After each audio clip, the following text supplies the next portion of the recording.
ગાંધીનગરમાં અચાનક જ વાતાવરણમાં પલટો આવ્યો। સવારથી જ વાદળછાયું વાતાવરણ તેમજ વરસાદી માહોલ જામ્યો। ઉનાળાની તીવ્ર ગરમી વચ્ચે મેઘરાજાનું આગમન થયું। હવામાન વિભાગે પણ આગાહી કરી હતી કે ગાંધીનગરમાં વહેલી તકે વરસાદ શરૂ થશે। તો ગઈકાલ રાતે પણ ધીમી ધારે ગાંધીનગરમાં વરસાદ નોંધાયો હતો।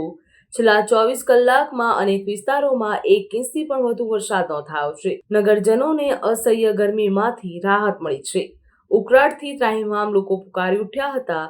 ત્યારે વરસાદની એન્ટ્રી થતા લોકોને ઠંડક પ્રસરી। નગરવાસીઓને ગરમીની સાથે સાથે અસહ્ય ઉકળાટમાંથી પણ રાહત મળ્યો। જોકે માસના પ્રારંભમાં માવઠું શરૂ થયું હતું તેવી રીતે જૂન માસના પ્રથમ વીકમાં વરસાદી ઝાપટા પડ્યા હતા। તેના કારણે 3 દિવસ નગરવાસીઓને ગરમી અને ઉકળાટમાંથી રાહત મળી હતી।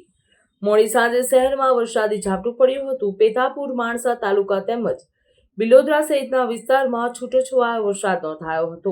જો તાપમાનની વાત કરવામાં આવે તો શહેરનું તાપમાન 29 ડિગ્રી નોંધાયું હતું। હવામાન વિભાગ મુજબ બપોર સુધીમાં તાપમાન 30 ડિગ્રી સુધી પહોંચી શકે છે। છેલ્લા 2-3 દિવસથી માવઠાની અસર હેઠળ તાપમાનમાં ઉતાર ચઢાવ જોવા મળ્યો હતો। દિવસ દરમિયાન પવનના કારણે નાગરિકોને થોડી રાહત મળી હતી।